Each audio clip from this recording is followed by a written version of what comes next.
Hello everyone, स्वागत है आपका हमारे चैनल में। हम लोग देख रहे हैं बीपीएससी के लिए घटना चक्र और 75 क्वेश्चंस हम लोगों ने कंप्लीट कर लिए हैं जीव विज्ञान के। इससे पहले मैंने आपको कंप्लीट केमिस्ट्री पढ़ाई है, उससे पहले फिजिक्स पढ़े हैं हमने और बाकी सब्जेक्ट्स भी हम लोगों ने कवर किए हैं।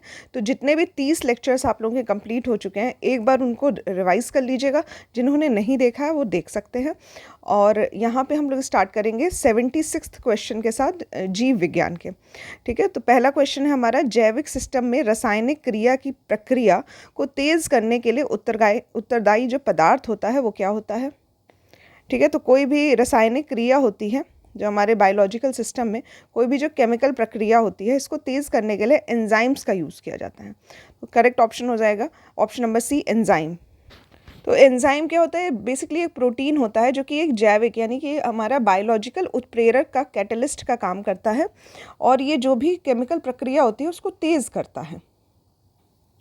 नेक्स्ट है, विटामिन जो खट्टे फलों में पाया जाता है तथा चर्म को स्वस्थ रखने में ज़रूरी है। ठीक है, हमारे स्किन को स्वस्थ रखता है, ये कौन सा है? तो विटामिन सी है। ठीक है, खट्टे फलों में पाया जाता है, साथ ही हमारी स्किन की जो भी प्रॉब्लम्स होती हैं उनको दूर करता है, स्किन को हेल्दी रखता है विटामिन सी। ठीक है, ऑप्शन नंबर सी हमारा सही हो जाएगा। दूध किसका घटिया स्रोत है? ठीक है, तो किससे मतलब कम मात्रा में कौन सी चीज़ पाई जाती है? तो यहाँ पे कैल्शियम तो ज़्यादा मात्रा में पाया जाता है, इसके अलावा प्रोटीन और कार्बोहाइड्रेट्स भी पाया जाता है दूध में, पर विटामिन सी जो है वो काफ़ी कम मात्रा में पाया जाता है। तो यहाँ पे ऑप्शन नंबर सी जो है हमारा सही हो जाएगा। ठीक है, तो ये विटामिन सी का क्या है? पुअर सोर्स है, पुअर सोर्स ऑफ विटामिन सी।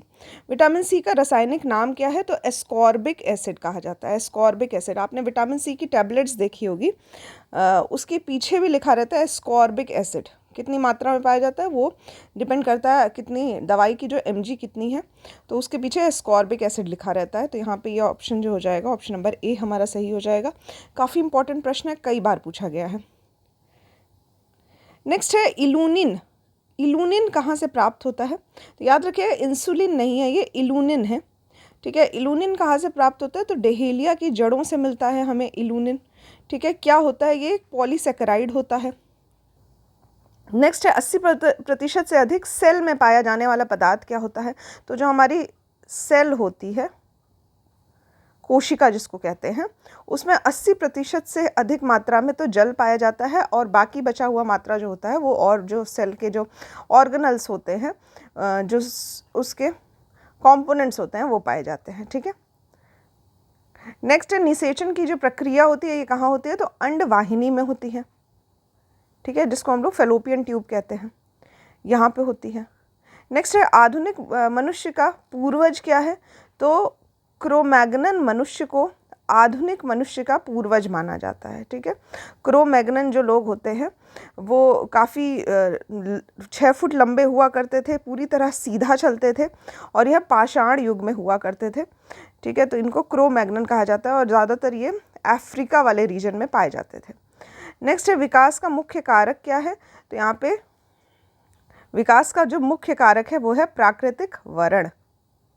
इसको हम लोग नेचुरल सिलेक्शन कहते हैं या फिर प्राकृतिक चयन के आधार पर ये जो शब्द है ये दिया गया है, तो नेचुरल सिलेक्शन। नेक्स्ट क्वेश्चन है, कई बार ये कई तरह से ये प्रश्न जो है वो पूछे जाते हैं।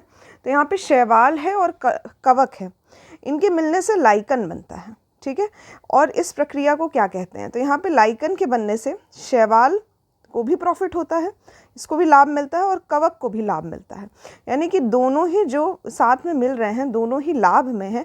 ऐसी स्थिति को कहा जाता है mutualism. Mutualism option number B. और याद रखिएगा, हो सकता है इसकी हिंदी दे दे, पर कभी कभी इंग्लिश में भी प्रश्न पूछे जाते हैं। ठीक है, तो जो साइंटिफिक टर्म्स है उसकी इंग्लिश भी हमें पता होनी चाहिए। तो म्यूचुअलिज्म का मतलब ये होता है कि दो जीव जो होते हैं वो साथ रहते हैं और दोनों को ही फ़ायदा होता है, ये होता है म्यूचुअलिज्म। तो यहाँ पे शैवाल जो होता है वो पदार्थों का संश्लेषण करता है और एक प्रकार से भोजन देता है, और कवक जो होता है भोजन के बदले जल और खनिज को उपलब्ध कराता है। तो दोनों साथ में मिलजुल के रहते हैं, म्यूचुअलिज्म कहलाता है। नेक्स्ट है, प्रतिवर्ती क्रियाओं का नियंत्रण केंद्र कौन सा है? तो प्रतिवर्ती, जिसको हम लोग रिफ्लेक्स एक्शन कहते हैं, उसके नियंत्रण केंद्र, कंट्रोल सेंटर क्या है, तो हमारा स्पाइनल कॉर्ड है, कशेरुक रज्जु जो है, वहाँ से हमारा रिफ्लेक्स एक्शन जो होता है वो आता है। रिफ्लेक्स एक्शन का मतलब क्या होता है, तो मान लीजिए हाथ में कोई चीज़ हमें गर्म लगती है, तो हम क्या करते हैं, बहुत ज़्यादा गर्म होती है तो हम तुरंत से हाथ हटा लेते हैं। ये क्या प्रक्रिया है, हमारे रिफ्लेक्स एक्शन वहाँ पे काम करता है। या फिर अगर कोई चीज़ तेज़ी से हमारे सामने आ रही होती है तो हम क्या करते हैं, रास्ता थोड़ा सा हट जाता है, रास्ता बदल देते हैं। ये सब क्या है, हमारा रिफ्लेक्स एक्शन काम करता है वहाँ पे। तो ये सब किसके द्वारा नियंत्रित होता है, तो हमारे स्पाइनल कॉर्ड के द्वारा होता है। ठीक है, इसमें 31 जोड़ी जो तंत्रिकाएं हैं वो पाई जाती हैं। विकास का कारण क्या है, तो यहाँ पे पीढ़ी से पीढ़ी अनुकूलन जो है वो विकास का कारण है। नेक्स्ट है, कच्चे फलों को कृत्रिम रूप से पकाने के लिए क्या प्रयोग में लाया जाता है, तो यहाँ पे एथिलीन और एसिटिलीन दोनों का ही इस्तेमाल किया जाता है। ठीक है, अभी करेंटली एक पेपर हुआ था आरओ का, उसमें एथेरल भी दिया हुआ था, एथेरल। ठीक है, तो याद रखिएगा, एसिटिलीन, एथिलीन, एथेरल ये सभी क्या है, कच्चे फलों को आर्टिफिशियल तरीके से पकाने के लिए कार्य में आते हैं। नेक्स्ट है, माँ पौधे की भांति पौधा कहाँ से मिलता है। ठीक है, तो यदि कोई पेरेंट पौधा है, इसी जैसा हम पौधा लगाना चाहते हैं तो कैसे मिलेगा, बीजों से मिलेगा या फिर तना काट के मिलेगा, तो दोनों से ही मिलेगा। ठीक है, बीज से भी मिल जाएगा, इसके बीज से भी इसी भांति जैसा पौधा बन सकता है, या फिर तना काट के, जैसे रोज़ की कटिंग हम लोग करते हैं ना, ग्राफ्टिंग करते हैं उसमें, तो ये जो प्रोसेस होता है तना काट कर, उससे भी हमको एक समान ही पौधा मिलता है। नेक्स्ट है, यहाँ पे पानी मिट्टी से जड़ों में जिस भौतिक प्रक्रिया द्वारा गुजरता है उसे क्या कहते हैं। ठीक है, तो हम लोग क्या करते हैं, पानी डालते हैं मिट्टी में और जड़ जो है वो उसको क्या करती है, सोख लेती है। ठीक है, तो इस प्रक्रिया को क्या कहते हैं हम लोग, परासरण कहते हैं या फिर ऑस्मोसिस कहते हैं। ऑस्मोसिस की प्रक्रिया होती है ये। ठीक है, ऑस्मोसिस की प्रक्रिया कहलाती है। नेक्स्ट क्वेश्चन है, जल से बाहर निकाले जाने पर मछलियाँ जो है वो मर क्यों जाती हैं। तो ऐसा इसलिए होता है क्योंकि वो सांस नहीं ले पाती हैं। ठीक है, सांस नहीं ले पाती हैं, इसीलिए क्या होता है कि मछलियाँ जो हैं वो मर जाती हैं। ठीक है, ऑप्शन नंबर सी हमारा सही हो जाएगा। ठीक है, तो यहाँ पे मछलियों का जो सिस्टम होता है वो अलग होता है, वो सांस लेती हैं पानी के अंदर। ठीक है, तो जब वो पानी से बाहर आती हैं तो वो सांस नहीं ले पाती हैं, क्योंकि उनका जो गिल्स होता है जिससे सांस लेती हैं वो काम नहीं करता है। ठीक है, तो इसलिए ऑप्शन नंबर सी हमारा सही हो जाएगा। नेक्स्ट है, जहाँ जीव रहता है उस सटीक जगह को कहते हैं, तो उसको आवास कहते हैं। ठीक है, जीवों का आवास, हैबिटैट, हैबिटैट। नेक्स्ट है, मधुमक्खी कॉलोनी के जो सदस्य होते हैं वो एक दूसरे को किस प्रकार से पहचानते हैं। ठीक है, तो यहाँ पे मधुमक्खी ग्रुप के जो भी लोग होते हैं वो एक दूसरे को गंध से, उनके स्मेल से पहचानते हैं। नेक्स्ट है, मायोग्लोबिन में कौन सी धातु होती है। मायोग्लोबिन, ठीक है, इसमें लोहा पाया जाता है। तो ये एक प्रोटीन है, एक प्रकार का प्रोटीन है जिसमें लोहा और ऑक्सीजन पाया जाता है, जो सभी स्तनधारियों के मांसपेशियों में पाया जाता है। ठीक है, यहाँ मायोग्लोबिन शब्द अलग है, हेमोग्लोबिन शब्द अलग है। ठीक है, याद रखिएगा, लेकिन मायोग्लोबिन में भी क्या पाया जाता है, लोहा पाया जाता है। नेक्स्ट है, मनुष्य के शरीर में खून के शुद्धिकरण की प्रक्रिया को क्या कहते हैं। तो इसको डायलिसिस कहा जाता है, जो कि नेचुरल तरीके से हमारी किडनी, वृक्क के द्वारा किया जाता है। ठीक है, और अगर किडनी कार्य नहीं करती है ढंग से तो हम लोग आर्टिफिशियल रूप से डायलिसिस करते हैं। नेक्स्ट है, निम्न में से किसकी कमी से मधुमेह होता है। तो यहाँ पे इंसुलिन की कमी से जो हमारा सिस्टम होता है वहाँ पे शुगर जो होता है, शुगर लेवल जो होता है वो डिस्टर्ब हो जाता है इंसुलिन की कमी से, और इसी को डायबिटीज़ कहा जाता है। नेक्स्ट है, एड्स निम्न कारणों में से किसके द्वारा होता है। तो याद रखिएगा, एड्स जो है HIV के द्वारा होता है। HIV वायरस है, वायरस यानी कि विषाणु के द्वारा होता है। ठीक है, तो ऑप्शन नंबर सी हमारा सही हो जाएगा। ह्यूमन इम्यूनो डेफिशिएंसी वायरस के नाम से जाना जाता है। एड्स रोग जो होता है वो HIV वायरस के द्वारा होता है। HIV द्वारा होने वाला रोग कौन सा है, तो एड्स है, ऑप्शन नंबर डी। यहाँ पे एड्स की फुल फॉर्म भी जान लीजिए, एक्वायर्ड इम्यून डेफिशिएंसी सिंड्रोम जो होता है वो इसकी फुल फॉर्म होती है। नेक्स्ट है, निमोनिया एक संक्रमण है। तो निमोनिया कहाँ होता है, हमारे फेफड़ों में होता है, लंग्स में निमोनिया होता है। ठीक है, लंग्स में निमोनिया होता है। याद रखिएगा, ये संक्रमण जो है वो विषाणु, जीवाणु या कवक आदि के माध्यम से हो सकता है। नेक्स्ट है, स्त्रियों की तुलना में पुरुष जो है अधिक वर्णांधता से पीड़ित हो सकते हैं क्योंकि, तो यहाँ पे ये इसका मतलब हो जाएगा कलर ब्लाइंडनेस। कलर ब्लाइंडनेस, ठीक है। तो कलर ब्लाइंडनेस जो होता है स्त्रियों की तुलना में पुरुषों को अधिक होता है। ऐसा क्यों होता है? क्योंकि उनमें केवल एक ही एक्स क्रोमोसोम जो है वो पाया जाता है। होता क्या है कि ये क्या है, एक क्रोमोसोम्स की बीमारी है, ठीक है, हेरिडिटरी बीमारी है, क्रोमोसोम्स की वजह से होता है, पेयरिंग गलत हो जाने के कारण होता है। तो यहाँ पे क्योंकि पुरुषों के पास क्या होता है, एक्स वाई क्रोमोसोम होता है, महिलाओं के पास क्या होता है, एक्स एक्स क्रोमोसोम होता है। इसीलिए एक एक्स की कमी के कारण ही पुरुषों में जो हमारी कलर ब्लाइंडनेस होती है, ये होने के चांस जो होते हैं वो ज़्यादा होते हैं, ठीक है। अब एक्स एक्स क्रोमोसोम क्या करता है, लिंग निर्धारण करता है। तो स्त्रियों में एक्स एक्स पाया जाता है और एक्स वाई जो होता है वो पुरुषों में पाया जाता है। नेक्स्ट है, एस्प्रिन कहाँ से मिलती है? तो ये एक प्रकार के जो मेडिसिन है ये पेड़ से प्राप्त होती है, ठीक है। एस्प्रिन कहाँ से प्राप्त होती है? पेड़ से प्राप्त होती है। एस्प्रिन या फिर एंटीपायरेटिक, जिसको ज्वर हर कहा जाता है, ये जो दवाएं हैं ये वेदना निवारण का काम करती हैं, as a painkiller use करती हैं और विलो वृक्ष की छाल से प्राप्त की जाती हैं एस्प्रिन या फिर एंटीपायरेटिक। गेहूं की खेती के लिए कौन से उर्वरक का उपयोग किया जाता है? तो यहाँ पे नाइट्रोजन सही हो जाएगा, ठीक है। हम लोग कौन कौन सा उर्वरक यूज़ करते हैं? तो एनपीके यूज़ करते हैं, ठीक है। एनपीके, नाइट्रोजन, फॉस्फोरस और पोटेशियम। यहाँ पे जो गेहूं की खेती है उसके लिए नाइट्रोजन का इस्तेमाल किया जाता है, ऑप्शन नंबर ए, ठीक है। कहाँ से मिलता है? तो यूरिया से मिलता है। नेक्स्ट है, क्लोरोफिल में कौन सा धातु आयन पाया जाता है? तो यहाँ पे मैग्नीशियम पाया जाता है। मैग्नीशियम, क्लोरोफिल में क्या पाया जाता है? मैग्नीशियम, ठीक है। ऑप्शन नंबर बी हमारा सही हो जाएगा। नेक्स्ट है, पौधों एवं पेड़ों की का खाना तैयार करने की जो प्रक्रिया है इसको क्या कहते हैं? तो इसको फोटोसिंथेसिस कहते हैं। खाना बनाने की जो प्रक्रिया होती है उसको फोटोसिंथेसिस कहा जाता है। ऑप्शन नंबर डी हमारा सही हो जाएगा, ठीक है।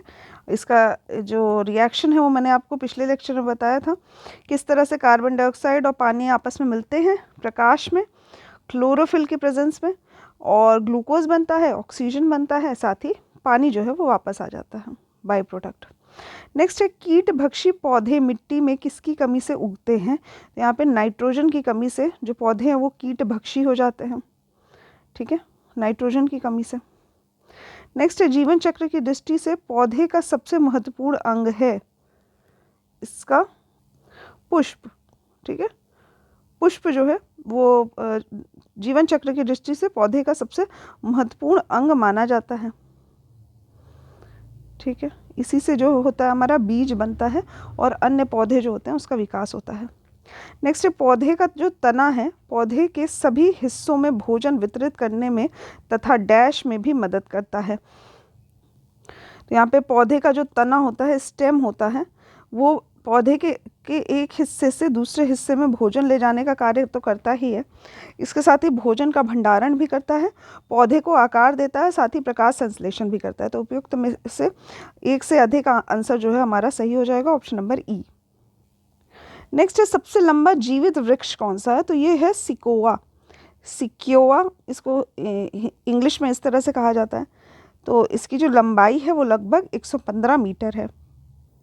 फिर नेक्स्ट है, एस्प्रिन क्या है? तो ये एक एंटीपायरेटिक ड्रग्स है। एंटीपायरेटिक का मतलब क्या होता है कि बुखार यदि आता है तो एस्प्रिन खाया जाता है, ठीक है। यहाँ पे पायरेटिक, एंटीपायरेटिक ड्रग्स है। किस वनस्पति खाद्य में अधिकतम प्रोटीन होता है? ठीक है, यहाँ पे सोयाबीन में अधिक प्रोटीन पाया जाता है अन्य की अपेक्षा में। सोयाबीन ऑप्शन जो है वो हमारा सही हो जाएगा। इसमें जो प्रोटीन की मात्रा है लगभग 40% होती है। नेक्स्ट है, तना काट आमतौर से किसके प्रवर्धन के लिए प्रयोग किया जाता है? तो यहाँ पे गन्ना जो है उसके लिए हम लोग क्या प्रोसेस करते हैं? तो स्टेम बडिंग करते हैं। स्टेम बडिंग करते हैं मतलब कि तना को काट के दूसरी जगह लगा देते हैं, तब भी गन्ना जो होता है वो उग जाता है। तो यहाँ पे गन्ना के लिए इस्तेमाल किया जाता है। नेक्स्ट है संसार का सबसे बड़ा पुष्प है, कौन सा है? तो रेफलेशिया है, रेफलेशिया। तो ये काफ़ी बड़ा सा होता है कुछ इस तरह से, और रेड कलर का पाया जाता है, ऑलमोस्ट रेड कलर का होता है, इस तरह से काफ़ी बड़ा सा पुष्प होता है इसका। इसका नाम है रेफलेशिया। ठीक है, इसका व्यास जो होता है लगभग 100 सेंटीमीटर का होता है। ठीक है, डायामीटर जो होता है 100 सेंटीमीटर का होता है, यानी कि 1 मीटर का डायामीटर होता है, और वजन जो होता है वो 10 किलोग्राम होता है, 10 किलोग्राम। पहली बार इसकी खोज जो है वो जोसेफ अर्नाल्ड के द्वारा की गई थी 1818 में। ठीक है, इंडोनेशिया में। नेक्स्ट क्वेश्चन है, हरगोविंद खुराना को किस आविष्कार के लिए सम्मानित किया गया था? तो हरगोविंद खुराना जो है, इन्होंने जीन के संश्लेषण किया था। जीन्स का संश्लेषण जो है वो हरगोविंद खुराना के द्वारा किया गया था। ऑप्शन नंबर बी हमारा सही हो जाएगा। तो इन्हें चिकित्सा का नोबेल पुरस्कार प्राप्त हुआ था 1968 में। 1968 में चिकित्सा का नोबेल पुरस्कार इनको प्राप्त हुआ था। नेक्स्ट है, डॉक्टरों द्वारा एनेस्थीसिया के रूप में प्रयोग होने वाली हास्य गैस कौन सी है? तो नाइट्रस ऑक्साइड। नाइट्रस ऑक्साइड जो होती है ये लाफिंग गैस भी होती है, और एनेस्थीसिया के रूप में भी इसका इस्तेमाल होता है। नेक्स्ट है, आर्कियोप्टेरिक्स क्या है? तो आर्कियोप्टेरिक्स क्या है? जुरासिक युग का सर्व पुरातन पक्षी है, आर्कियोप्टेरिक्स कहा जाता है इसको। नेक्स्ट है, डॉल्फिन को किस में वर्गीकृत किया जाता है? तो ये क्या है? एक मैमल है, मैमल है। ठीक है, ठीक है। तो डॉल्फिन की कई सारी ऐसी जो सिम्टम्स हैं, क्वालिटीज़ हैं, वो सभी मैमल से मिलती हैं, जैसे कि हवा में सांस ले सकती हैं, दूसरा ये बच्चों को जन्म देती हैं, ना कि अंडा देती हैं। तो ये सभी क्या है, इनकी जो क्वालिटीज़ है वो मैमल्स से मिलती है, इसीलिए डॉल्फिन को क्या कहा जाता है? एक स्तनपायी जलीय जंतु कहा जाता है। ठीक है, ऑप्शन नंबर डी।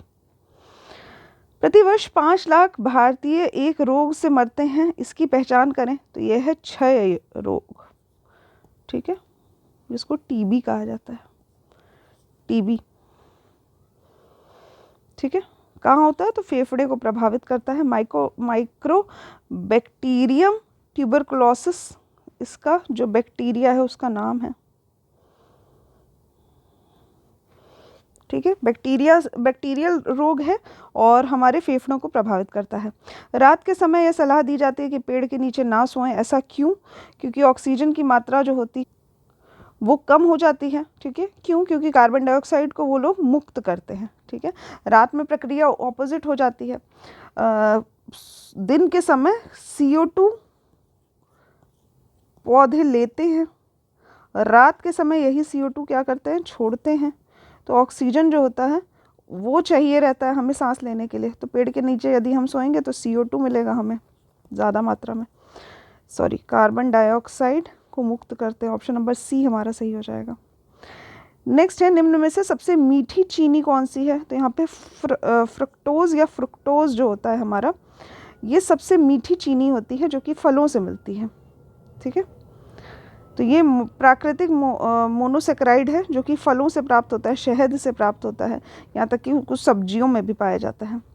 शर्कराओं में सबसे मीठी कौन सी होती है? तो फ्रक्टोज होती है। यही अभी मैंने आपको बताया। फ्रुक्टोज यहाँ लिखा हुआ है, यहाँ पे फ्रक्टोज लिखा हुआ है। ठीक है, तो फ्रक्टोज जो होता है वो सबसे नेचुरल मिठास वाला शुगर होता है जो कि फलों से प्राप्त होता है, और ये एक मोनोसेक्राइड है। कड़वाहट के लिए मानव जीव का संवेदनशील क्षेत्र कौन सा है? तो जो कड़वाहट होती है वो पीछे के भाग में होती है। कभी भी आपने देखा होगा, अगर आपको तीखा लगता है तो पीछे के भाग में तीखा लगता है, इसीलिए आप पानी पीते हैं, क्योंकि कभी कभी गला भी सूखने लगता है उससे। ठीक है, तो पीछे का भाग जो होता है वो संवेदनशील क्षेत्र होता है कड़वाहट के लिए, तीखा लगता है जब। तो ठीक है, वहीं अग्र छोर जो होता है वहाँ पे मीठे की पहचान होती है। ठीक है, अग्र छोर में मीठे की पहचान होती है, पश्च भाग में कड़वे की पहचान होती है, किनारों की बात की जाए तो खट्टे की होती है। ठीक है, और अग्र छोर और किनारे नमकीन का स्वाद भी अनुभव होता है। ठीक है, तो किनारे में क्या होता है, हमारा खट्टे का स्वाद भी लगता है, नमकीन भी लगता है, और अग्र भाग में भी मीठा भी लगता है और नमकीन भी लगता है। वहीं अगर पश्च भाग की बात करें तो सिर्फ तीखा लगता है। नेक्स्ट है मटर जो है वो किसका पौधा है, तो ये एक प्रकार का शाक है, यानी कि जिसको हम लोग कहते हैं सब्जियां, ठीक है, सब्जी है एक प्रकार की। और ये जो है ये रबी की फसल है, रबी की फसल है ये, ठीक, मटर का पौधा। और इसकी कुछ प्रजातियां पाई जाती है जिसका नाम है स्वर्ण रेखा, अपर्णा, पारस, अंबिका, ये सभी क्या है इसकी मुख्य प्रजातियां हैं, ठीक है। तो ना ही ये पुष्प है ना ही ये झाड़ी है, ये क्या है, एक पौधा है, पौधा मतलब वेजिटेबल है। फलियां अत्यधिक पौष्टिक होती हैं क्योंकि उसमें प्रचुर मात्रा में क्या पाया जाता है, प्रोटीन पाया जाता है, प्रोटीन पाया जाता है, इसीलिए फलियां जो होती हैं वो अधिक पौष्टिक होती हैं। नेक्स्ट है थायराइड ग्रंथि थायरॉक्सिन स्रावित करने के लिए उत्तेजित करने वाली अंतःस्रावी हार्मोन कौन सा है, तो थायरॉक्सिन जो है वो हमारा TSH थायराइड स्टिमुलेटिंग हार्मोन जो एक ग्लैंड है यहाँ से निकलता है, तो ये जो हार्मोन है ये होता है thyroid stimulating hormone, option number A हमारा सही हो जाएगा, ठीक है, यहाँ पे लिखा भी है। और इसका निर्माण कहाँ होता है, तो पीयूष ग्रंथि में होता है। थायराइड ग्रंथि की खराबी से किसकी कमी के कारण होती है, तो आयोडीन की कमी से थायराइड ग्रंथि जो है वो सही से कार्य नहीं करती है, ऑप्शन नंबर सी हमारा सही हो जाएगा, थायराइड। और इसकी कमी से होता है, आयोडीन की कमी से गोइटर होता है, घेंघा रोग होता है। नेक्स्ट है जब हम बकरी या भेड़ का मांस खाते हैं तब हम कौन से उपभोक्ता हैं, तो हम द्वितीय उपभोक्ता हैं, ठीक है। तो होता क्या है कि घास है, घास को खाया बकरी ने, ये बकरी जो है वो घास खा रही है, अब इस बकरी को आप खा रहे हैं, तो आप क्या हो गए, ये बकरी प्रथम उपभोक्ता हो गई और आप जो हो गए वो द्वितीय उपभोक्ता हो गए, ठीक है। तो ऑप्शन नंबर बी हमारा सही हो जाएगा, ठीक है। तो यहाँ पे क्या होता है कि जो भी शाकाहारी लोग होते हैं वो प्राथमिक उपभोक्ता होते हैं, जो भी मांसाहारी होते हैं वो द्वितीयक होते हैं, ठीक है। और प्राथमिक उत्पादक कौन होता है, तो पौधे होते हैं। तो यहाँ पे ख़त्म होता है हम लोगों का जीव विज्ञान, ठीक है। अभी क्या पोर्शन बचा है ये मैं आपको बता देती हूँ। तो मैथ्स और रीजनिंग इसका पोर्शन बचा है, साथ ही हम लोग इसमें करंट अफेयर्स भी दिए हुए हैं लेकिन पुराने हैं, तो पिछले प्रश्नों को पढ़ के कोई फ़ायदा नहीं होगा। साथ में बिहार का स्पेशल दिया हुआ है जो सेक्शन, वो हम लोग पढ़ेंगे, ठीक है। तो यहाँ पे बिहार का विविध सेक्शन आ जाएगा और साथ ही कुछ प्रश्न जो है वो तर्क शक्ति के दिए हुए हैं, वो हम लोग डिस्कस करेंगे, ठीक है। तो आज के लेक्चर में बस इतना ही, हम लोग यहाँ पे जीव विज्ञान तक ही रखेंगे अपना लेक्चर आज का, ठीक है। अगले लेक्चर में हम लोग किसी और टॉपिक के साथ स्टार्ट करेंगे, ठीक है। तो आज के लेक्चर में बस इतना ही, थैंक यू फॉर वॉचिंग।